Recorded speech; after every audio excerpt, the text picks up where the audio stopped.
The time 7 p.m. Ms. Mellenbacher, will you please take roll? Mayor Christy Melendez. Here. Mayor Pro Tem Ken Bennett. Miles Baker. Here. Barry Wilson. Here. Paul Rinnemeyer. Here. Tom Jones. Here. David Sislowski. Here. Mr. Rinnemeyer, will you please lead us in the Pledge of Allegiance? I pledge allegiance to the flag of the United States of America and to the republic for which it stands, one nation, under God, indivisible, with liberty and justice for all. Our next item is review of agenda by the board and addition of items of new business to the agenda for consideration by the board. Madam Mayor, I move that we approve the agenda as presented. Second. Motion on the floor from Mr. Rinnemeyer with a second from Mr. Wilson, approving the agenda as presented. All in favor vote yes, opposed no. And the agenda is approved as presented. Moving on to item 4, we have a proclamation for National Community Planning Month. Whereas change is constant and affects all cities, towns, counties, and other places. And whereas community planning and plans can help manage change in a way that provides better choices for how citizens work and live. And whereas community planning provides an opportunity for all residents to be meaningfully involved in making choices that determine the future of their community. And whereas the full benefits of planning require public officials and citizens who understand, support, and demand excellence in planning and plan implementation.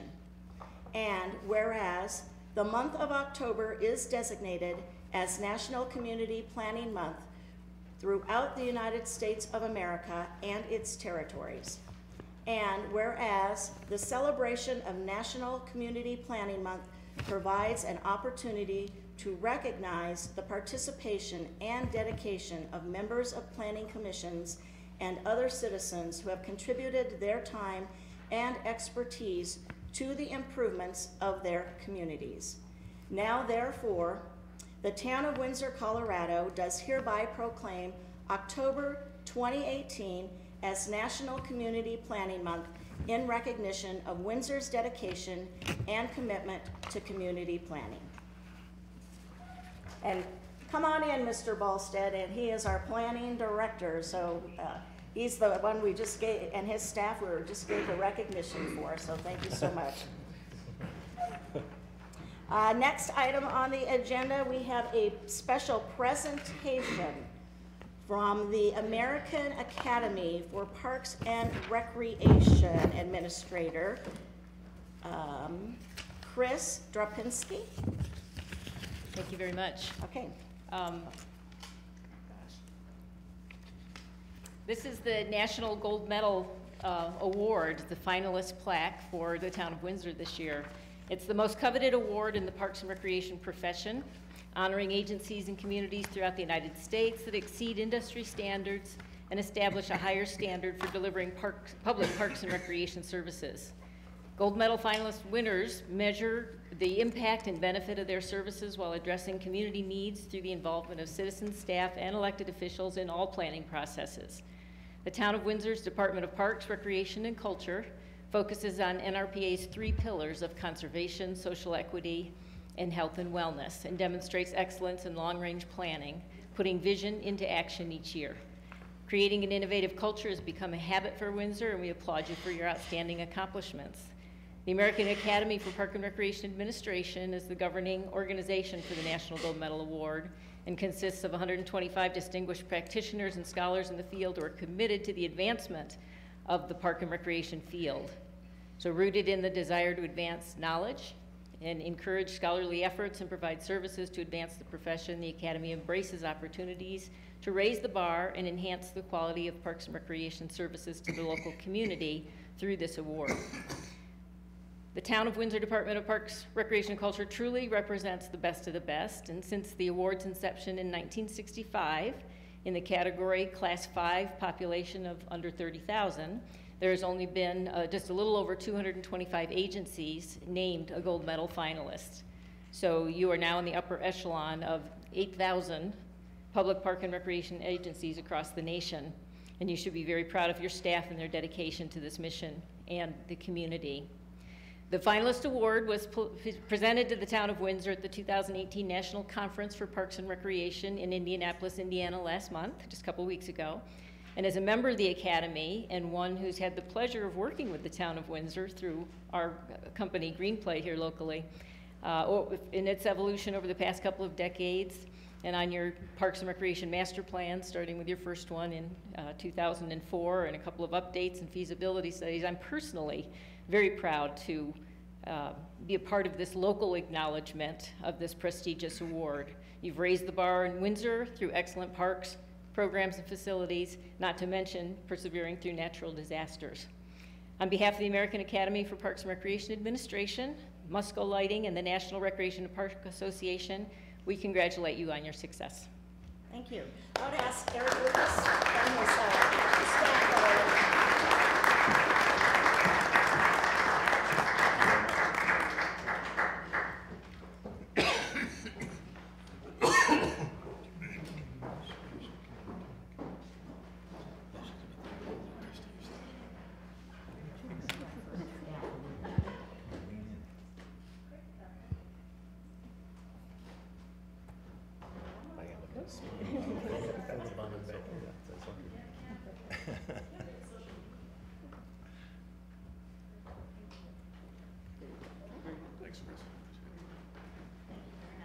Thank you.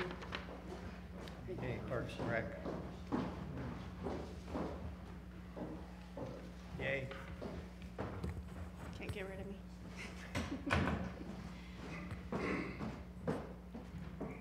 Thank you. I know our board and our community are very proud of the services and the amenities that our Parks and Recreation District offers to us. Now we have another award that Ms. Foch is going to present, the CPRA Columbine Award. In September, at the Colorado Parks and Recreation Association State Conference in Snowmass, the Parks, Recreation, and Culture Department was recognized as the Columbine Award winner in programming for the Columbine Art Therapy Program that is held in partnership with the Columbine Commons Assisted Living Center here in Windsor. The department was up against many other outstanding communities in the state.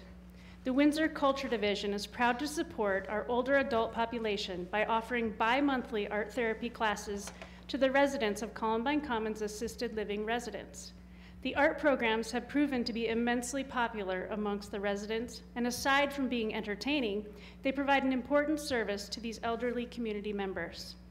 The Culture Division's goal in creating this partnership was to fulfill the Parks, Recreation, and Culture Department's mission to impact lives and build community pride.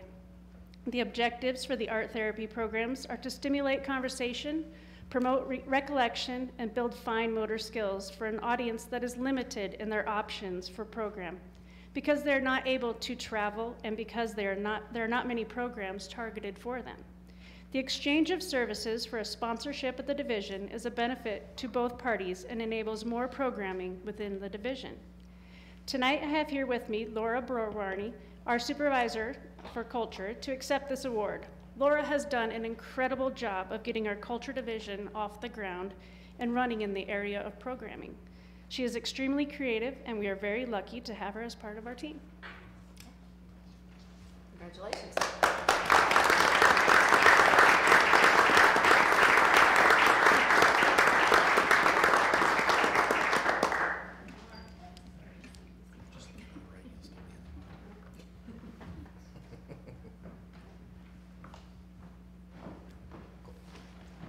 Thank you very much. Moving on to item 6, Board Liaison Reports. Town Board Member Baker, Tree Board Historic Preservation Commission. Thank you. The tree board met a couple weeks ago and they did a tree inspection at Windsor Highlands Park. Very informative. As I told them, I'll never look at a tree the same. They knew all about the way it grew and the bark, and it was very interesting. So that was it. They just took inventory. We found some noxious weeds and reported those. So that's it. Town Board Member Wilson, Parks, Recreation, and Culture Advisory Board, Poudre River Trail Corridor Board. We did not have a Parks and Rec meeting this month due to, we didn't have quorum, but congratulations on the awards for the Poudre River Trail. Just a reminder that the trail is closed for repair east of Highway 257 for about another month. And that's pretty much on schedule at this point in time. That's all. Okay. Town Board Member Rennemeyer, Chamber of Commerce. The only update I have on Chamber of Commerce is next Thursday, or a week from Thursday on the 18th, the Chamber is having their annual dinner recognizing several businesses in Windsor on their outstanding business accomplishments. It's from 5 to 8 o'clock, and if you're interested, check in with the Chamber of Commerce for registration. Town Board Member Jones, Windsor Housing Authority, Great Western Trail Authority. Yes, Madam Mayor, no report on the Housing Authority or on the Great Western Trail. I did fill in for Councilman Soslowski at the Library Board meeting, so I can give you a brief update on that. They, of course, are looking forward to a positive vote on the ballot issue, the mill levy increase for the new library. They also have some naming opportunities for the building, starting at $25,000 if you'd like a conference room named after you. And then, if this one came to be, the taxpayers who are riding the fence on the vote would probably vote very much in favor of the bond issue. If you'd like the library named after you, your family, or a corporation, for a cool $10 million, that can happen. So, and that's serious. The total of all the naming rights comes to $11,070,000, or $11,070,000. That's all I have. Okay, Town Board Member Soslowski, nothing to report, I would imagine? As you know, I took a small vacation, so I did miss a couple of meetings. Mr. Wilson, did you attend planning? On Yeah, but we've met since then. Oh, okay, you already reported. Yeah, Okay. so already gave an Nothing. update. Thank you, Mayor. Okay. And I have Downtown Development Authority, nothing to report since my last report. We have not met. But North Front Range MPO did meet last Thursday, so a couple of things that came out of that. There is a proposed regulation 20, Colorado Low Emission Automobile Regulation, developed under executive order by Governor Hickenlooper, that preserves the GHG limits established in the current federal vehicle standards by adopting California vehicle standards. Several members of the board question and intend to petition this, and so we intend to create a petition to question this in the next couple of weeks. So stay tuned for more information on that. We did pass Resolution 2018-21, which added additional funding to several transportation improvement programs. One of those was State Senate Bill 1 and Senate Bill 267. We added $20 million to the I-25 project. Then we revised CDOT's North I-25 design build project, adding $6 million. We approved Larimer County Senior Transportation Plan, adding $40,000 to that budget. And finally, adding Fort Collins Bus Stop, approving an ADA upgrade with $400,000 in local funding for the years 19 and 22. We also received a VanGo report. So currently there are 51 active routes in VanGo, 260 active riders. This is one of those few rare instances where you have a transportation, I guess, program that actually is paying for itself. It saved over $10 million in vehicle miles last year and kept 223 tons of carbon out of Colorado's air in the last year too. So that is a good program, and obviously they intend to continue to go through with it. Good news on the I-25 project. That project, they did select the contractor for that project. So that project is underway and with design and build mode. And of course, the segment that Windsor is part of is the first segment that they will start focusing on when they start implementing that project. The one other item that we had a report about, and one that I am most excited about, again, it deals with our senior population. As we just heard from the Columbine report, I think we have a growing senior population, and so we do need to address issues and programming that is dedicated to that population. But Larimer County, through the MPO, is working on what is going to be called a one-call, one-click program, which means that we're trying to get, and now we even opened up this conversation to Weld County. Commissioner Kozad did express interest that she thought Weld County would be interested in this program, which means that you would have one place to go for a transportation need, where you would say, I need to go from Loveland to Fort Collins, and it would bring up what all your options would be, and then potential, and the cost of those options, so that they're all in one place, so you can figure out what the best mode of transportation is for you. So that is what they're looking on. We've got a couple of grants to make that come forward, and hopefully sometime in 2019 that will be out and available to the public. So we're looking forward to that. And then we are in the 2018 call for project process, which opens tomorrow and closes on November 16th. That concludes my report from the North Front Range MPO meeting last week. Moving on to item 7, we have public invited to be heard. This is for individuals wishing to participate on a non-agenda item. I see many of you who have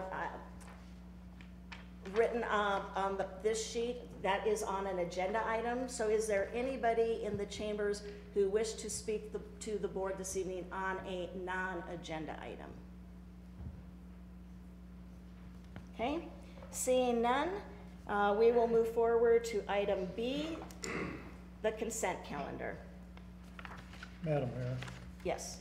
I have one correction for the minutes from the last meeting. Okay.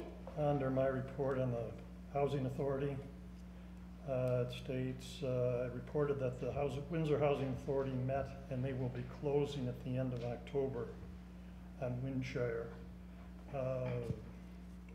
Okay, I guess maybe a little more explanation there, and the Windshire planned senior housing development. We could just add that in there. That'd be okay. Okay. Any other additions or corrections? Seeing none, I would seek a motion to accept the consent calendar as amended. Madam Mayor, I move to approve the consent calendar as presented this evening. Second. Okay, we have a motion on the floor from Mr. Rennemeyer with a second from Mr. Baker, approving the consent calendar as amended. All in favor vote yes, opposed no. And it is approved as presented. Moving on then to board action items. Item C. Our first item this evening is ordinance. Ordinance number 2018-1572. An ordinance amending section 16-19-10 subsection B of the Town of Windsor Municipal Code to allow accessory storage in the general commercial zone district. This is second reading. It will require a supermajority vote and legislative action. Mr. King will give presentation. Mr. King. Good evening, Madam Mayor and Town Board. This is second reading of Ordinance 2018-1572, amending Municipal Code Section 1619-10B regarding accessory outdoor storage and display. Nothing has changed since first reading. As a recap, this amendment is addressing accessory outdoor storage, display, and seasonal sales. Accessory outdoor storage is materials, inventory, or equipment used for business. Main things are everything must be screened, and if the site constraints preclude complete screening, there's a CUG opportunity for them. Regarding screening, at the August 27th work session, there was concern with the language previously. so the language was updated. Items located in outdoor storage areas shall be permanently fully screened from adjacent residential property, public rights-of-way and private drives by opaque structural walls, opaque fencing, and/or a combination thereof that is at least as tall as the tallest items in storage. Screening materials shall conceal all items in storage, shall be opaque, and consist predominantly of colors and materials generally matching the principal building on the premises, and chain link screening material with or without slats is prohibited. Outdoor display must be within 40 feet of entrance and maintain a 4-foot clear path on the sidewalk for pedestrian use. Accessory seasonal sales is limited to 90 calendar days per calendar year. This was originally at 60 days, but after Planning Commission had a good question regarding existing retail users, staff determined that 90 would be a better fit and was adjusted.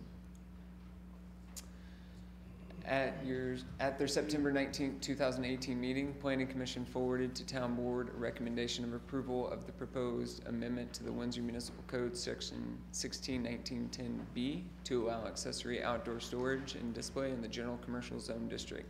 And Town Board approved first reading of the ordinance on September 24th, 2018. That is all I have. Do you have any questions? Are there any questions for Mr. King? Seeing none, and this is second reading, is there anybody who wishes to address the board on this ordinance before we take action? Okay, seeing none, we have everything we need for the record, Mr. McCarvey, to move forward? That's correct. Okay, then I would seek a motion. Madam Mayor, I move that we approve ordinance number 2018-1572. Second? Motion on the floor from Mr. Rennemeyer with a second from Mr. Wilson, approving ordinance number 2018-1572. All in favor vote yes, opposed no. And the ordinance passes unanimously and with a supermajority vote. Item 2, ordinance number 2018-1568. An ordinance amending section 16-10-30 of the Town of Windsor Municipal Code regarding multifamily residential off-street parking requirements. Again, second reading will take a supermajority vote. Legislative action with Mr. Ballstead giving presentation. Thank you, Madam Mayor, Town Board. Similar to the last item, this has been through a couple of different work sessions and first reading. This is an amendment to the code regarding parking ratios for multifamily residential developments. Currently, the code requires 1.5 parking spaces per multifamily dwelling unit, but as we had those discussions at work session, it was determined that it would be more appropriate for that ratio to reflect the number of bedrooms within the unit. So as you can see from this chart, the proposed 1.5 and additional ratio for additional bedrooms is consistent with all of the neighboring communities in northern Colorado and doesn't go above and beyond. I think Boulder is the only one that is at a lower number, and they have a much denser population with access to transit and other amenities. And the two recent case studies that brought this topic up in the first place, Project A, Pelican Bluffs, actually meets the proposed new standard, and the Project B is the one that is slightly short per the new code. However, the concern with that project was the lack of on-street parking, and if the on-street parking existed, they would get a credit, and it would not likely present an issue. We also had the question come up during the work sessions of what kind of flexibility can be added in case there are questions, and we have proposed to amend the parking determination section of the code that currently allows the Planning Commission to make a determination regarding parking when the use is not enumerated, and we've expanded that with this language when there is a question as to the parking requirements for a use and whether whether or not they are adequate.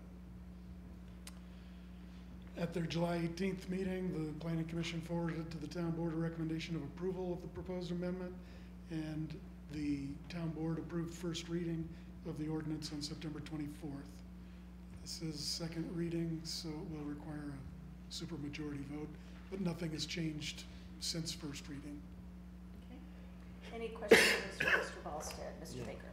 I'm sorry, I'm sure you've addressed this before, but for the street parking credit, do other municipalities do the same thing with that? Is that pretty commonplace? It's actually something we took out of our own code and replicated. We have that language as it pertains to the downtown area. And so we're kind of using it, expanding it beyond the downtown area, but I'm not aware of other jurisdictions using that. But the reason that we went that route is looking at most of the other multifamily projects in town. Most of them do have on-street parking, that with the credit, this language would not impact them. Thank you. Any additional questions? I just want to give my thanks for adding the parking determination piece, which allows for folks to ask for a public hearing. I did attend the Transportation Summit that was held in Denver a couple weeks ago, and they had a huge emphasis on the decrease of vehicles and the need for parking spaces that are going to be happening in the future. So I'm glad that we're allowing for that flexibility. So when that comes to, in our community, we have builders who have that flexibility if it is going to be affecting their projects. Right. Staff may be back to amend this code again in the future as autonomous vehicles and other ride-sharing programs become even more popular. Right. If there are no further questions, again, this is a second reading, so is there anybody who wished to address the board on this particular agenda item before we take action? Okay, seeing none, then I would seek a motion. Madam Mayor, I'd move that we approve ordinance 2018-1568 as presented. Second. Motion on the floor from Mr. Wilson with a second from Mr. Rennemeyer approving ordinance 2018-1568. All in favor vote yes, opposed no. And the ordinance passes unanimously and with a majority vote. Moving on to item 3, resolution number 2018-89, approving modifications to the road impact fee schedule pursuant to section 17-15-100 subsection B of the Windsor Municipal Code. Legislative action, Mr. Volstead giving presentation. Thank you, Madam Mayor, Town Board. As we discussed at a recent Town Board work session, the municipal code does require that the road impact fee section of Chapter 17 be revisited every 5 years for a comprehensive update, which we just completed last year with the adoption of the roadway improvement plan and road impact fee ordinance update. And then the code also requires an annual update to account for annual adjustments for inflation. So that this year, this is the annual adjustment for inflation, and the code specifies that that should be based on the Colorado Department of Transportation Colorado Construction Cost Index over the last 2 years. And that amount over the last 2 years comes to a 2-year average of 10.13%. And so at first reading, the board asked whether or not this figure is in line with what the town experiences with our projects, and we have confirmed with engineering and the local construction industry that that number is in line with increases in the cost of road construction and materials.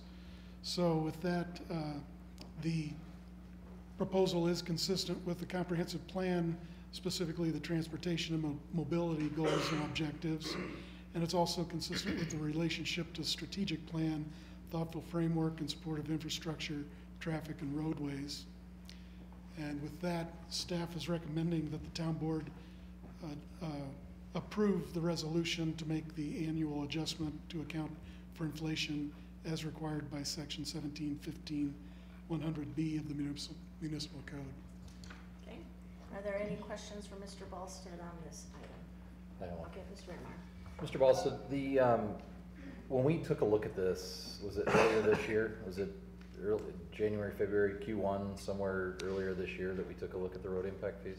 No, it was actually adopted with the comprehensive road impact fee update that we did in 17. That was adopted, I believe, in October, and then it went into effect January 1. And then this resolution is written so that it would also be implemented on January 1, thus the annual update for inflation. So did we change our municipal code to have the annual adjustment? Because I know that there was, what, a period of 10 years? Was it 10 years that we didn't adjust it? And then, So can you clarify that for me? Yeah, the municipal code was updated in 2008, and that's when the annual update was added.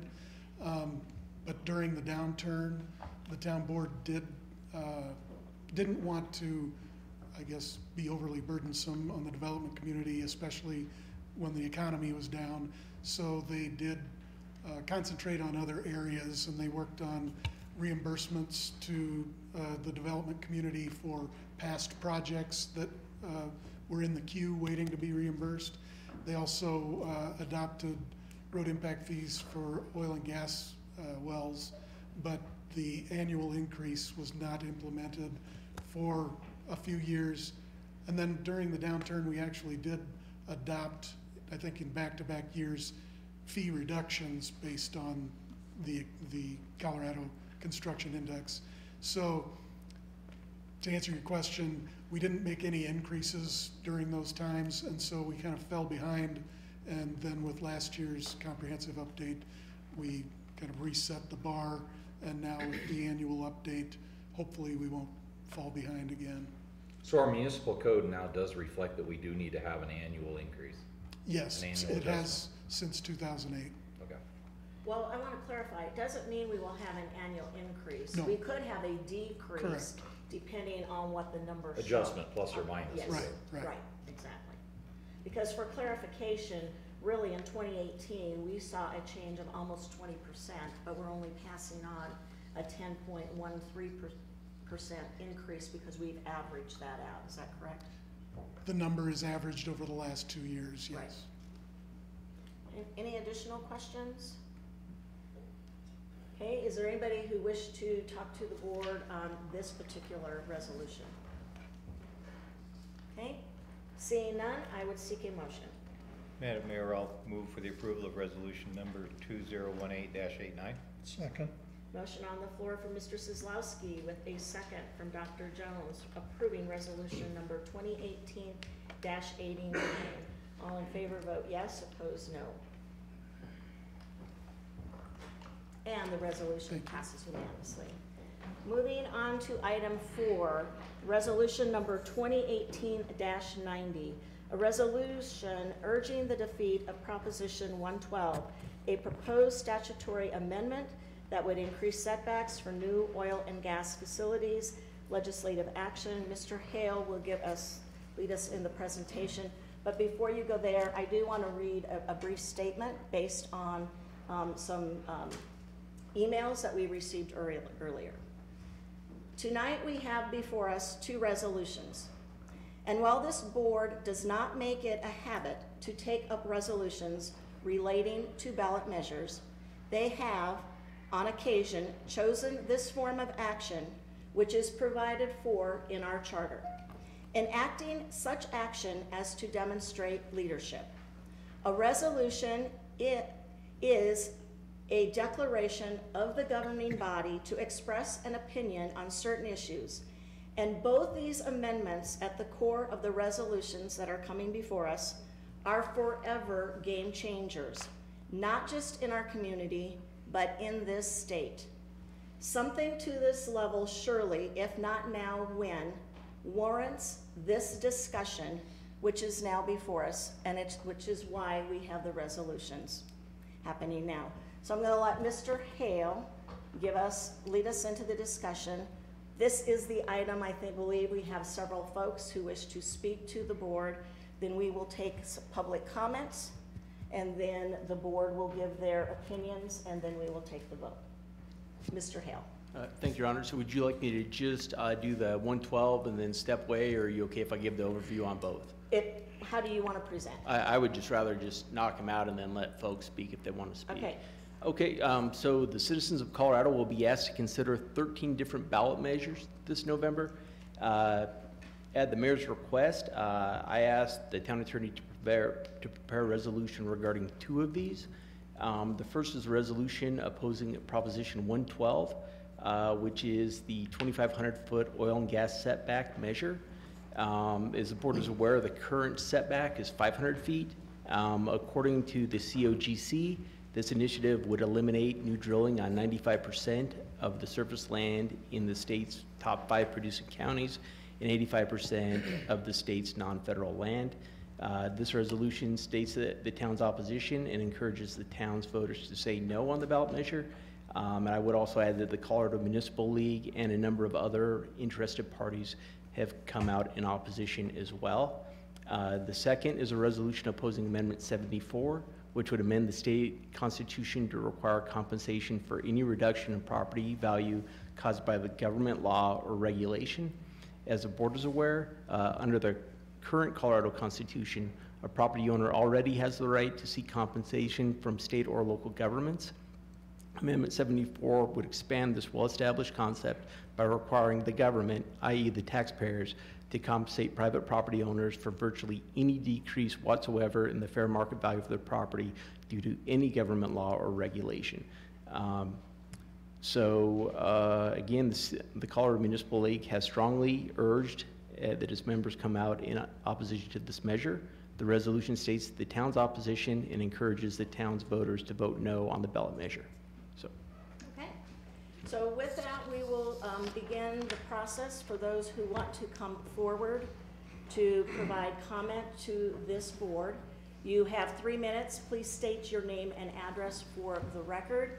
And if you hear, as you start coming forward, if you hear sentiments that you want to express, but they're similar so that we don't hear the same thing over and over, you can just say that you agree with whoever went before you or that you concur with what has been said previous. Is there anybody who would like to come forward?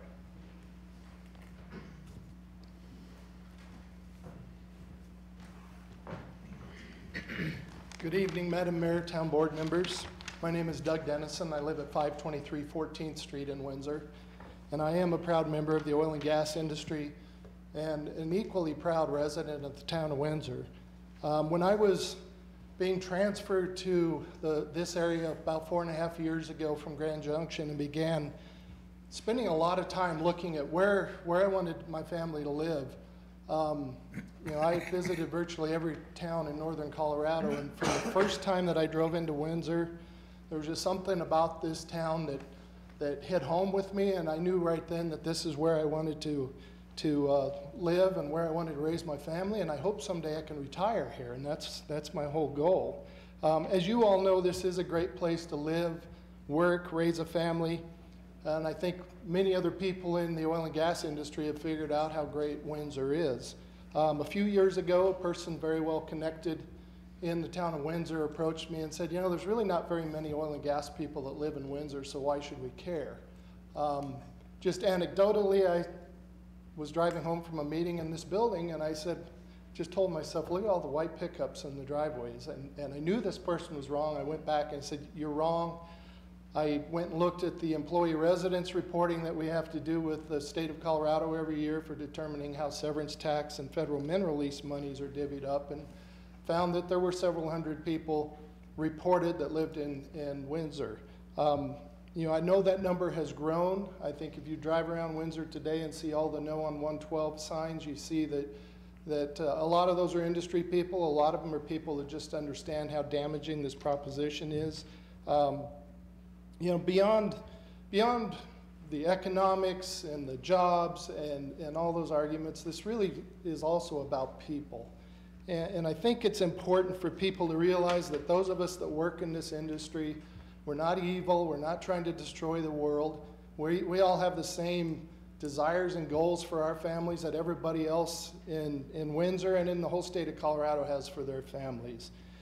And, you know, I think people need to recognize that we're the same as everybody else. People that work in our industry, that live in the town of Windsor, They volunteer at church, they volunteer at school, they coach sports teams, they volunteer to be on community boards and boards of other organizations. And you know, we're just a part of the fabric of this community like any other resident of the town is. And when it comes to our industry, a lot of people want to make us out as big oil, greedy people, but I've worked in my 30+ years of professional experience in a number of industries, and hands down, the oil and gas industry is the most generous industry I've ever worked in. They give to numerous charities. They provide all of us that work in the industry opportunities to donate our time and resources. I had a whole lot more, but I obviously don't speak fast enough. I appreciate your time, and I do urge you to adopt this resolution. Thank you.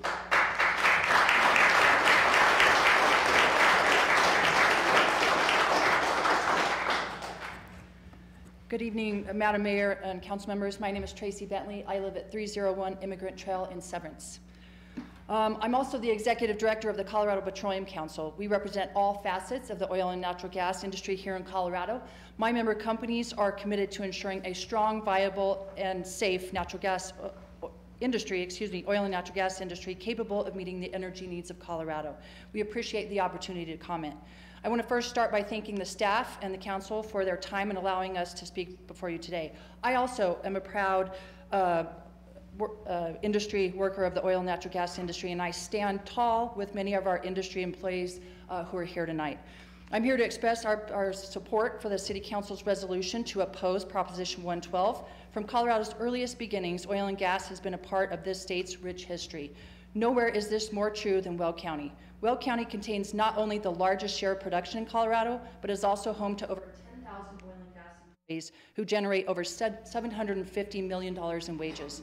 The economic impact of Weld County's energy economy on Colorado cannot be understated. Without Weld County, our nation's energy economy will be crippled, and the detrimental impacts will be felt in Colorado for many years to come.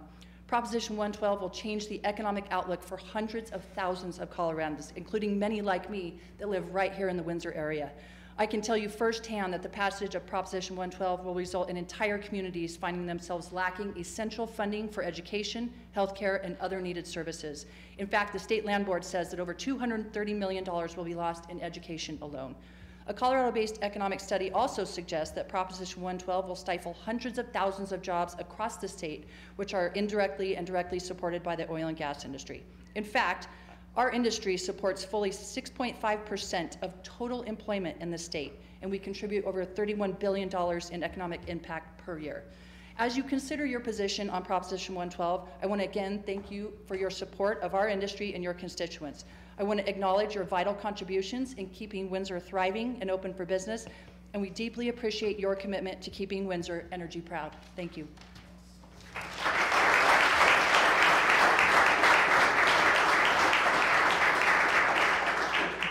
I appreciate the enthusiasm, but can we please hold the applause? Or otherwise it will add an additional element, and it's not appropriate in the chambers. Good evening, Mayor, council members, and staff. My name is Candace Barber, and I live at 1009 Basin Court in Windsor. Thank you for allowing me the time to speak about this very important issue this evening. I came today because I would like to stress the importance of oil and gas to the city, but also to tell you what it means to my family.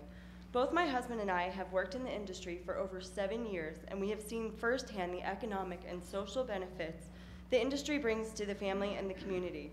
I go to work every day knowing what I do creates the building blocks for a better society by volunteering for Habitat for Humanity, Wish for Wheels, Volunteers for Outdoor Colorado, Well Food Bank, local school funding, and more.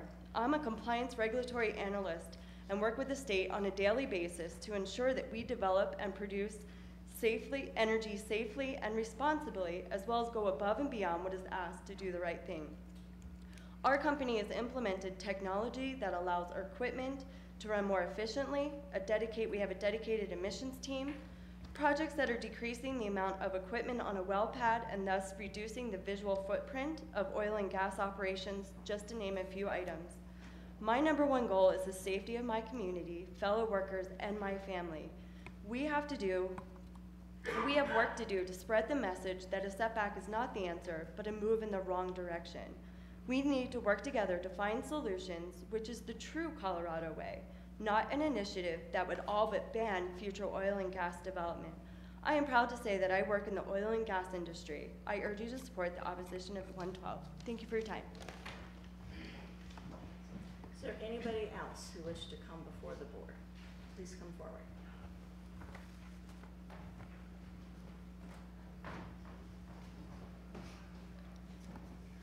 I'm Diane West, and my address is on record from numerous times before.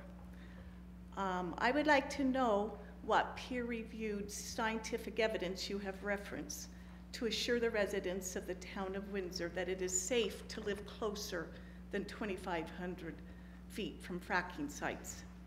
If you have not sought out this information, then the town government should not be taking a stand to defeat Proposition 112. The scientific and medical peer-reviewed evidence already exists from around the world that fracking causes a significant health problems and has impacted water sources. This evidence can be found and provided in the New York Compendium that has references to all over the world regarding health concerns regarding fracking. And on a more local level, the dangerous air toxics from the explosion of December 22nd migrated to the scientific testing station at the Boulder Reservoir. This showed the benzene levels were off the chart, and ethane and several others that are associated with oil and gas specifically. And this included the air patterns, and the studies involved the air patterns and what direction those chemicals had come from. They didn't even know about the explosion in Boulder, the scientists, and they couldn't figure out why. It had never been like that ever before in their whole year of following their studies and their scientific air monitoring. So when they found out there had been an explosion on that same day that their levels were off the charts, it's like, oh, that's why it went off the charts, because they couldn't even figure it out. And anyhow, numerous oil spills in our local area have poisoned our rivers and groundwater, which the oil companies have reported to the Colorado Oil and Gas Commission. It's required that they notify the Colorado Oil and Gas Commission when they do toxic spills, and these can be found on the official reports. And so our water has already been jeopardized, and the economic gains should not be placed above the safety of people. And I have nothing against the workers of the oil and gas. I'm sure they're just fine people. It's nothing derogatory towards them. It's about our safety. Thank you. Is there anybody else who wishes to come before the board? Thank you for hearing us out, Madam Mayor. Yes. My name is Colton Berg. I'm 35701 County Road 25, Severance, Colorado, former resident of Windsor. I raised my family of 4 kids, and my wife live here. They go to school in Windsor. I lived here. It's personal to me in this city. We have one more kid on the way. My job is in oil and gas. I work for Noble Energy. We do things right in Colorado. We live by the rule of protecting the environment, no harm. That's the goal that Noble Energy has in the communities we work in. We partner with the government, we partner with the communities, and we do things right here in northern Colorado. We're not a perfect industry, but we are striving to be. What I would urge you guys to think about is the devastation that would happen here in your city alone. There are a number of folks that live here that work in that industry. We want to do things right. We're here to be a part of this community. And if this was a true setback for safety, it wouldn't read things in this initiative around dry creek beds and other things that basically wipe the state out for drilling opportunities on new production going forward. If this was a true issue about setbacks from homes and setbacks from schools, then it would be about setbacks from homes and schools and not include things like dry creek beds, irrigation ditches, and things that really we can't even go out to New Raymer, Colorado, and we're dealing with setback issues because of dry creek beds. The whole state's a dry creek bed. So it's more of a ban on energy development, and it's not about the safety of people. It's about banning oil and gas in Colorado, which would be devastating to the community of Windsor. I just urge that you vote no on Proposition 112. Thank you. Is there anyone else before I turn to my board members?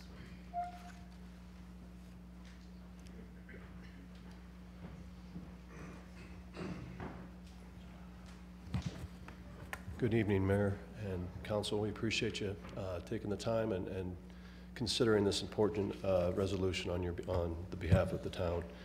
My name's Craig Rasmussen. I'm a Vice President with SRC Energy. We were born and raised right here in Weld County, SRC was. I'm a 19-year resident of Weld County, the last 5 years, fortunately, in Windsor. Both my kids are Windsor High School, soon to be, my second one will be an alum this spring. Extremely proud of what this town represents and extremely proud of what our industry does for towns like Windsor and towns like every other town in the state with the revenue and tax dollars we create. I know it well.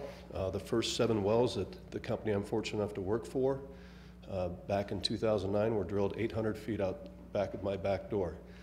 I had no concerns for the health and safety of my kids at the time. They were 13 and 9. Had no concerns for the 140 neighbors in my subdivision also, because I know the practices within this industry. I find it ironic, the last time I stood at this podium was on behalf of a third party that we were the operator for when we drilled 6 vertical directional wells over at Peakview subdivision 9 years ago. The folks that spoke against that night were mostly concerned about emissions, about property values.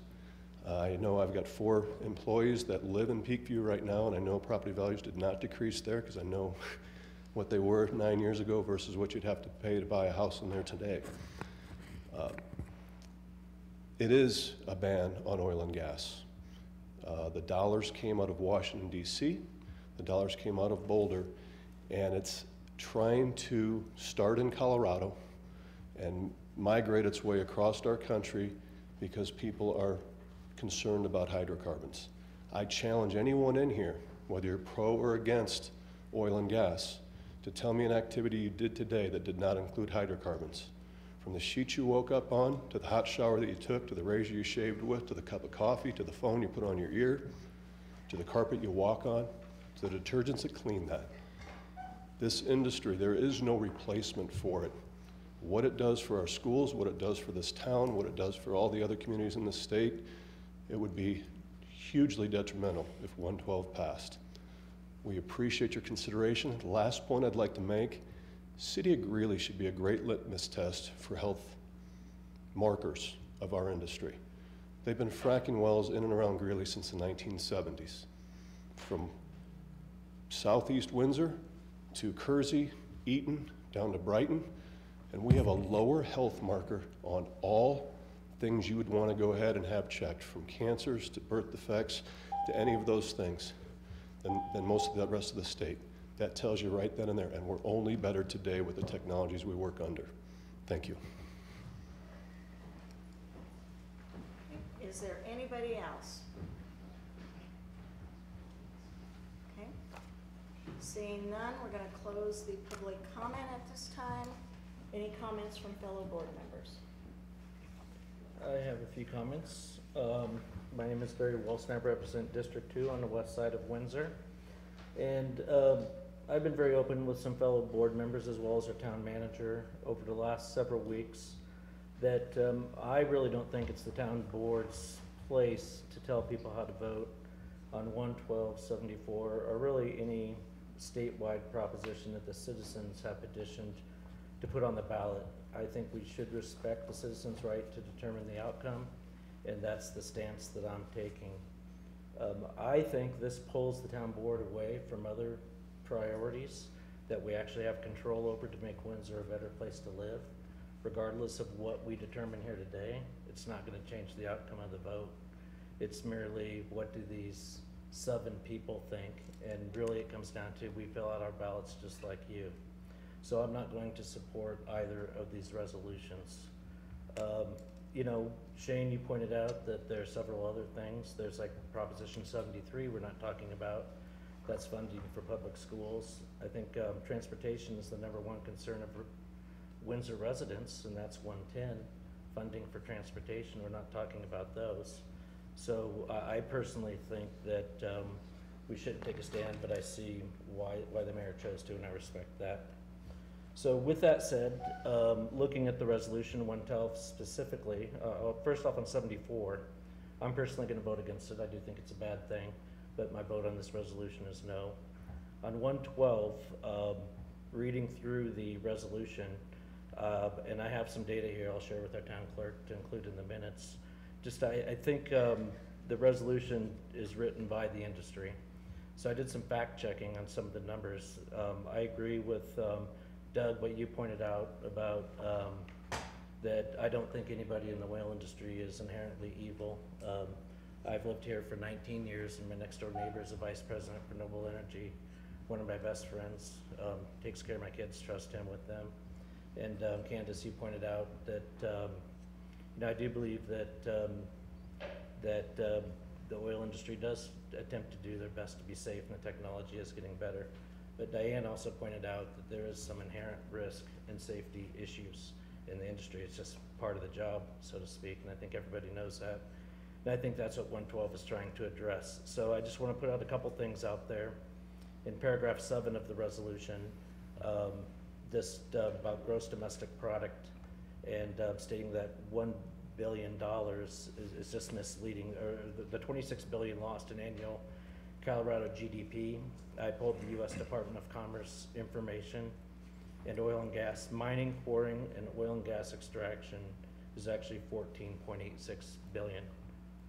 And still a huge number, but that's about half of what the resolution states. So I'm just pointing out that although it's still a significant amount, that it's not, I think the numbers within this resolution are exaggerated.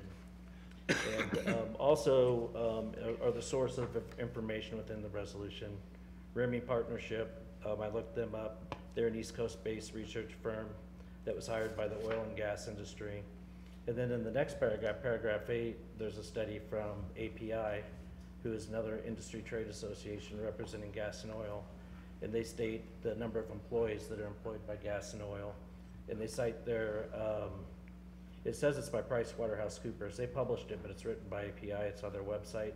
I've included that study as well. And their numbers come from Colorado Petroleum Council. So I looked them up, and they're just a division of API. So they're referencing themselves. I can't figure out where those numbers come from. So I think, you know, just to summarize where I'm at, I do not agree that it's a ban on oil and gas. I think it is very restrictive for sure, but it's not a outright ban. That's just not true. Another thing, when I looked at some other numbers as far as the U.S. Bureau of Economic Analysis, which I've included, the demand for oil and gas from 2014 to 2016, production dropped by about half. At the same time, Colorado's overall economy grew dramatically during that time. So I think there is an impact, but I don't think it's going to be devastating if this passes.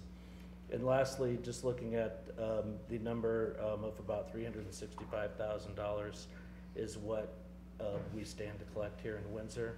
The severance taxes we collect are decreasing. They're going down this year over what they were last year, and they're projected to go down further next year. So the town, we're going through budgeting right now. We're looking at about a $77 million budget in 2019. And, you know, the severance taxes that we collect are less than 1% of our overall budget. So I just want to make sure that if we're talking about the economic impact, that we're making sure we have true numbers, and there is going to be an impact, but maybe not as significant. And I just think these numbers are exaggerated and overly, I don't know, just painting a doom and gloom picture. At the same time, you know, I worked in the high-tech industry for over 20 years, and tens of thousands of people were laid off. and it was painful. I went through that myself, and so I'm very sensitive to jobs and so on. So to me, it really comes down to, it's an individual choice by each voter in Colorado. And if I choose to vote no on these resolutions, you know, that doesn't, you know, I'm gonna go home and vote how I think is best for this town and this state when I fill out my ballot. That's all I have. Thank you. Anybody else? Mr. Yeah, I have a Baker? couple comments. I'm not necessarily opposed to this resolution, but I'm opposed to the fact that it seemed to have come on unexpectedly. There was never a work session about this. There was never discussion of Mr. Wilson, his numbers, or these numbers. I've been on the board 6 years, and we've never taken a position on a statewide ballot issue. I think 110 would be a great one we should take up. I think you reported that we would get $22 million over the next 20 years in transportation funds. That would be an incredible impact on this community. So I just feel that we are inconsistent in what we're voting on, and I feel that this was just placed on here without any discussion.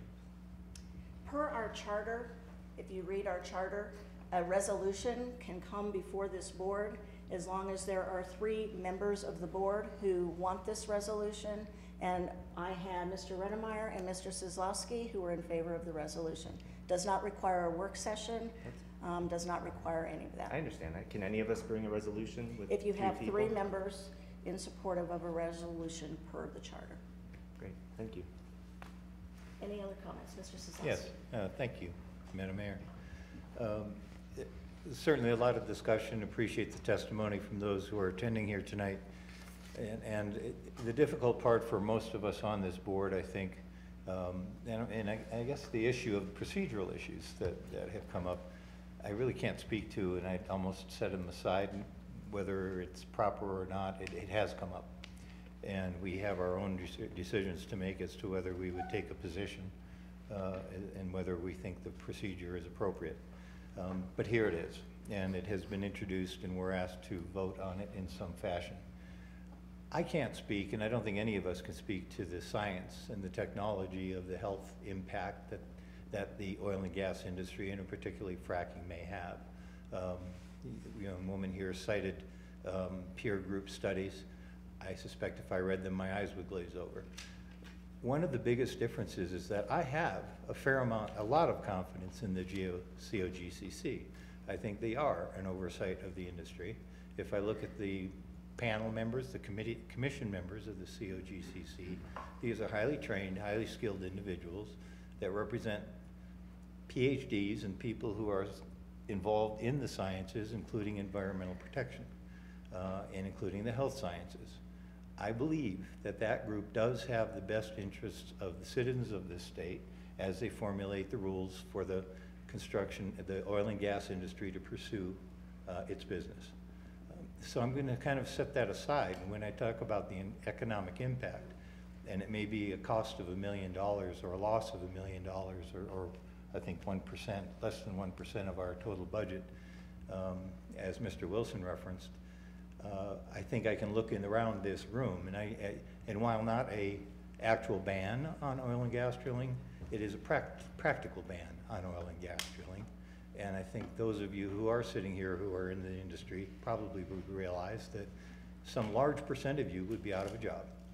And that is a real impact. It's a real impact to the people in this town and in this community. We may not lose a significant amount of revenue, but we will certainly lose a significant amount of spirit and loyalty and contribution that hardworking people make to this community. But I can't help but also go beyond the community, because when I look at the oil and gas industry, and I think the gentleman spoke to the amount of presence that petroleum products have in our lives daily, cars still are primarily fuel-driven with some form of gas or diesel. Homes are heated, and water is heated in those homes by natural gas. If you look at the production of oil and gas in the United States, it comes primarily from 8 states. Colorado is number 7 on that list. And I think it's a little bit selfish in a way to take a look and say, well, too bad for you, the rest of America, who relies on oil and gas to not only live your daily life, but to put your clothes on, unless you're wearing all cotton, or to drive your car from point A to point B. It's not just Weld County, it's not just Windsor, it's not just Colorado that would suffer from the closing of this industry. It's really all of the United States. If we want to replace that capacity, we can go buy oil and gas from Iran, I suppose. But I don't think that's a very viable alternative. So I have to, at the end of the day, say that I think this bill is a backdoor, indirect way to almost ban an industry in this state. And I think that it does not serve our state well, does not serve our community well, and quite frankly, it doesn't serve our country well. So you will have my vote in favor of this resolution. Any other members? Yes, Madam Mayor. I guess I've been a little disenchanted with the Colorado Oil and Gas Conservation Commission, mainly because of the rules they impose on us as a local government. And we've heard it many, many times. Well, we don't especially want a wellhead there, but Oil and Gas Commission says we've got to have it there. You know, I'm concerned that we have very little local control, and if nothing else comes out of this, if this measure is defeated, I hope it will be a wake-up call that more local control is, I think, very much needed in deciding where these wellheads go, how many of them go within our jurisdiction. You know, no matter how you dress them up with berms and pine trees and this sort of thing, they're kind of a ward on the landscape. So I don't believe in holding the whole state hostage.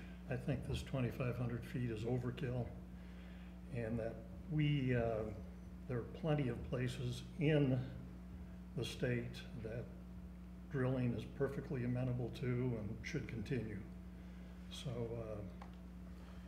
and I think, you know, as far as the question of putting this on the agenda, I think we've been elected to do what's best for the citizens of the town, and I don't think passage of this, we'd be doing the best for our residents.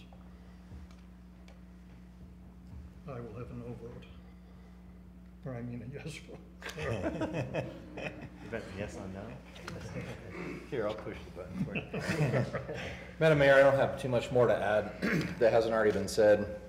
What I would add is, in my 2.5 years that I've been on the board, I've seen the, in addition to the jobs that have been within Windsor, I've seen the economic impact that this industry has had on our community, not just the overall economy of everybody within the industry that spends their money in Windsor.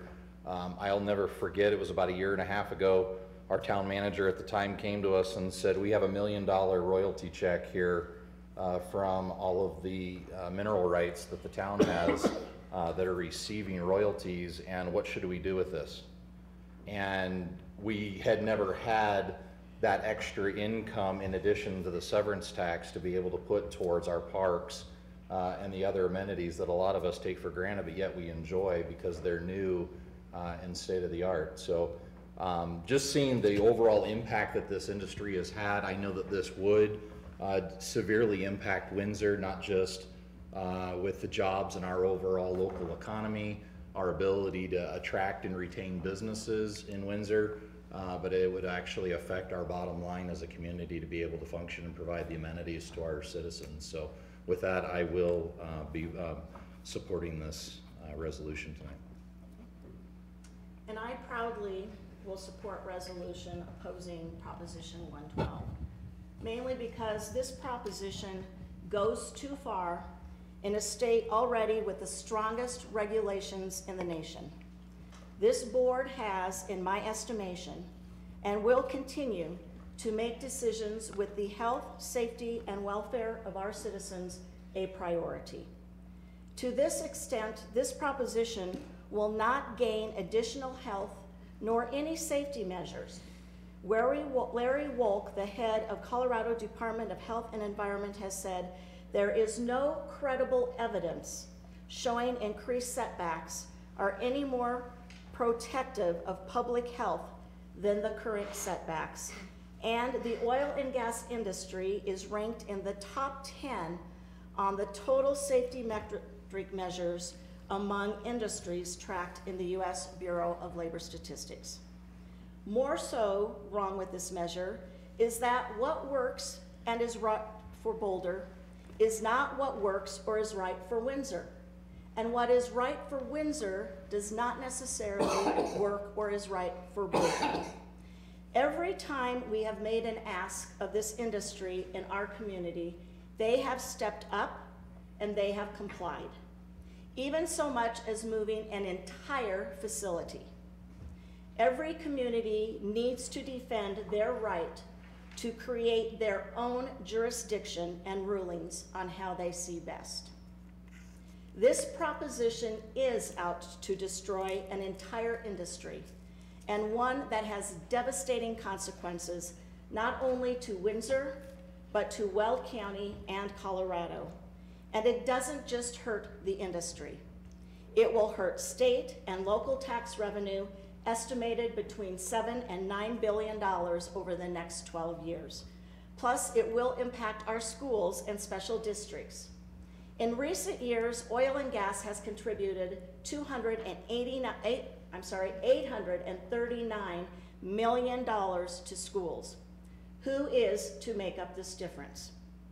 A study released in late July by the Common Sense Policy Roundtable showed the passage of this proposition would result in the loss of as many as 147,800 Colorado jobs in the next 12 years. That's a loss of between 33,000 and 43,000 in 2019 alone. And only 23% of the impacted jobs would be from the oil and gas sector. The passage of Proposition 112 would also eliminate an estimated 12,000 to 16,000 jobs in retail, 9,000 to 12,000 jobs in healthcare, 7,000 to 9,000 jobs in local government, including teachers, and 4,000 to 6,000 in real estate. I care as much and deeply for our citizens and for the protection of our community. And I join with the other 40+ mayors in Colorado and the communities, along with Governor Hickenlooper and both candidates, Polis and Stapleton. And tonight, my vote too will be yes against this proposition. With that, I would seek a motion. Madam Mayor, I move that the board approve resolution number 2018-90. Second. The motion on the floor from Mr. Kozlowski with a second tied with Mr. Rennemeyer and Dr. Jones approving the passage of resolution number 2018-90, which is a resolution urging the defeat of Proposition 112. All in favor vote yes, opposed no. And it passes on a 5-to-1 vote, the yeas being Baker, Melendez, Rennemeyer, Jones, Kozlowski, and the nays being Wilson. Now we will take up the second resolution this evening, which is Resolution 2018-91, a resolution urging the defeat of Amendment 74, a ballot measure that would amend the Colorado Constitution and thereby add significantly higher costs to taxpayers and impair the ability of government to protect public health, safety, and welfare. Is there anybody this evening who wishes to come before this board on this resolution?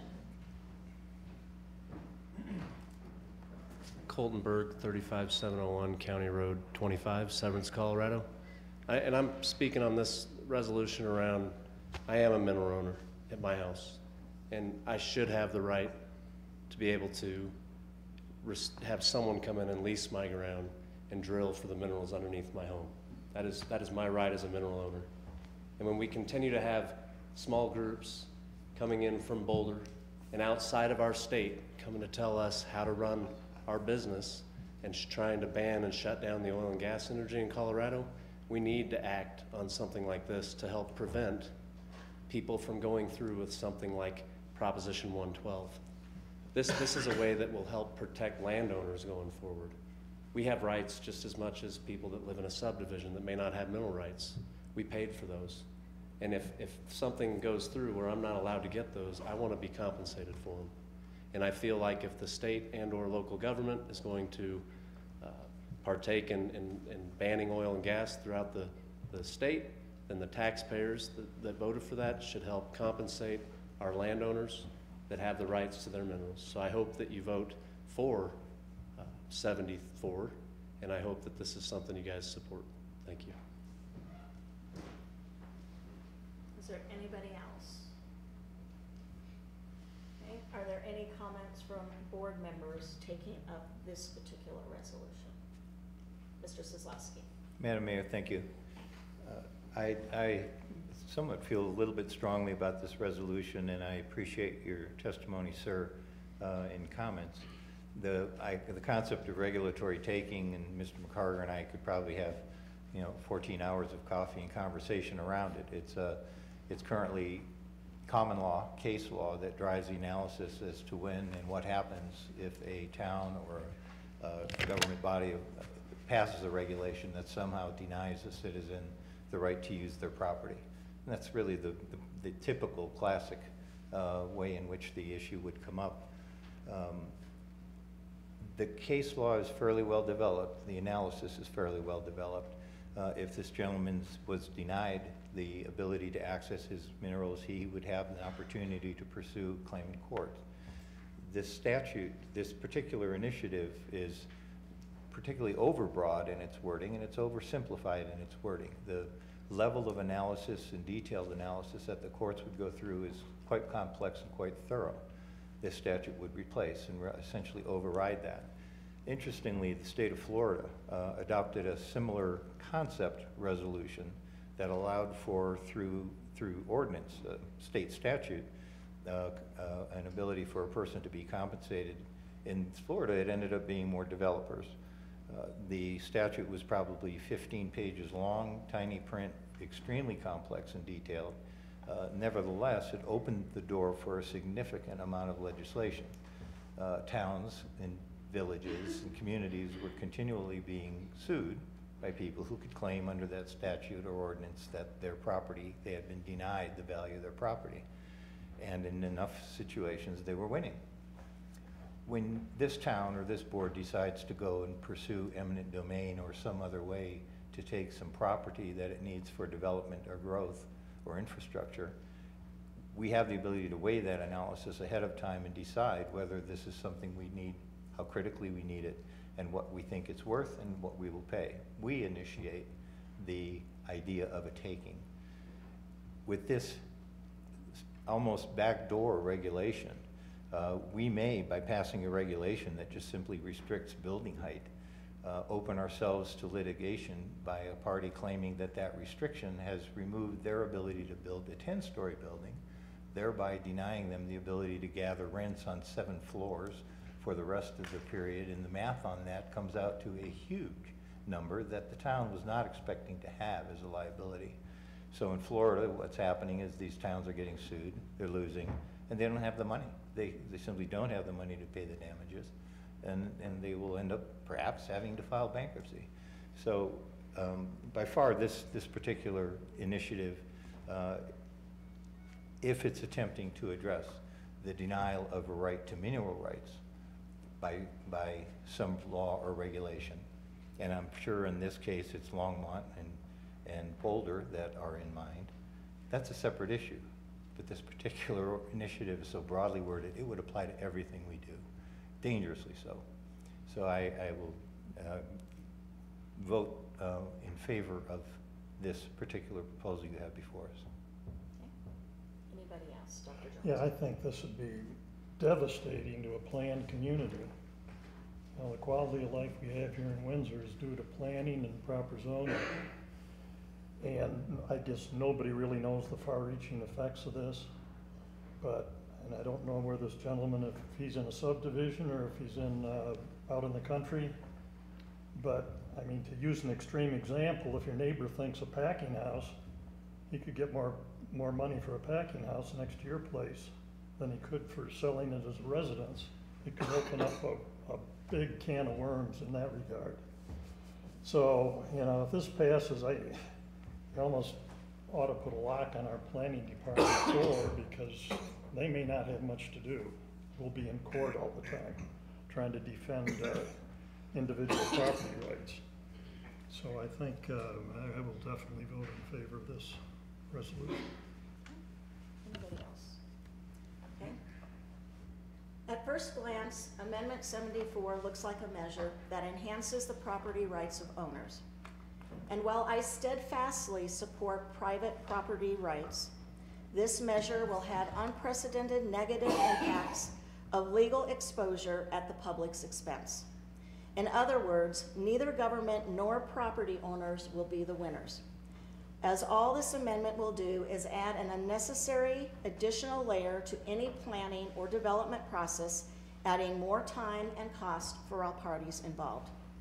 This is a poorly written, risky measure that would end up in our state's constitution forever. Why would we follow in the footsteps of other states who have tried this with devastating consequences? When Oregon tried the same thing back in 2004, it was a disaster, and it has cost taxpayers there billions of dollars, threatening schools, roads, and public safety. Oregon voters, by the way, recently repealed and significantly modified this measure. Arizona, too, passed a similar version, only to quickly see property owners increasingly fighting other property owners in court and prompting its town to routinely grant zoning waivers to avoid inevitable lawsuits. If approved, Amendment 74 will radically change decades of settled law by requiring taxpayer remuneration of any government decision that reduces anyone's property value by any amount. As elected officials, we would have to look at every property-related decision as having the potential to be met with litigation. This increased potential for lawsuits and litigation would be financed by you, the taxpayer. There are already remedies in the Constitution that protect the rights of property owners. This measure is too risky and potentially too costly to our communities, our families, and Colorado. And it's why I too will be voting in favor of opposing Amendment 74. With that, I would seek a motion. Madam Mayor, I move that we approve resolution number 2018-91. Second. Motion on the floor from Mr. Redemeyer with a second from, who gave the second? Mr. Kozlowski. Of Mr. Kozlowski in favor of resolution number 2018-91. All in favor vote yes, opposed no. And it passes on a 5-1, with the yeses being Baker, Melendez, Redemeyer, Jones, Kozlowski, and the nays being Wilson. Moving on to item D, communications. Communications from our town attorney. Nothing specific other than that we do have an executive session this evening. Okay. Communications from town staff. Mr. Ballstead, anything further? Mr. Moyer? Miss Miller? Miss Hoadling? Mr. Lucas? Do you have anything? I don't know your title. Captain, Sergeant Ziegler? Okay, my apologies. Communications from our town manager. Yeah, I'm sorry, Your Honor. The planning does have under communications the Windsor Commons subdivision third filing site plan. So. Okay. Yeah, I'm sorry, I neglected to point that out, that this is one of those that previously would have been a site plan presentation, but the information was included in your packets, and just wanted to remind you that if you have any questions, comments that you want to pass along, please pass them along to me, either tonight or via email, and we'll take those under advisement. Okay. Thanks. Thank you. Communications from town board members. Okay, Mr. Redemeyer. I have something, I have a confession to make to my fellow board members. Mr. Shane Hale and I last Wednesday went to the Colorado Municipal League Fall Outreach, and I volunteered Windsor to host next year's fall outreach. I have to confess, so I raised my hand and threw us in on that. So we will be hosting the CML fall outreach next October. At your house? Yes. The Redemeyer Estate. Yeah. The estate, Okay, yes. thank You can come out to my compound. Mr. I assume any Sisaki? cost related to that would be paid by Mr. Renemeyer? Will be, It's an opportunity for us to show Windsor off to all of our surrounding communities. there shouldn't be a local cost. Each municipality pays for the dinner, so you just kind of pay it per head for dinner. And then if there are going to be any drinks or anything provided, normally you find a local business or somebody to sponsor that. The local, the Firestone Chamber of Commerce actually sponsored the cocktail hour or what we consider to be the municipal meet and greet while we were there. So there shouldn't be any cost to the town. Yeah. And the only thing I have is just a reminder, Coffee with the Mayor is October 20th, so not this Saturday, but a week from Saturday. Safeway Starbucks, is that correct? 7:30 to 9. We do move into executive session, so I'm gonna seek for that motion. And then we'll take like maybe a 5-minute recess, and then we'll go into executive session. So who would like to make the motion? Mr. Redemeyer? Madam Mayor, I move that we move into executive session pursuant to Colorado Revised Statute 24-6-402, subsection 4, subsection E, subsection L, for the purpose of determining positions relative to matters that may be subject to negotiations, developing strategy for negotiations, and instructing negotiators with respect for certain economic development incentives with Ms. Jill Young, our economic development specialist, presenting. Okay. Is there a second? Second. Motion on the floor from Mr. Redemeyer with a second from Mr. Wilson to move into executive session. All in favor vote yes, opposed no. Mr. Wilson?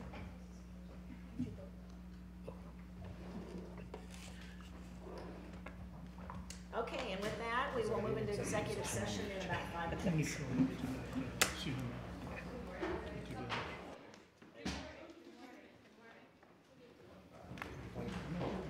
It wasn't.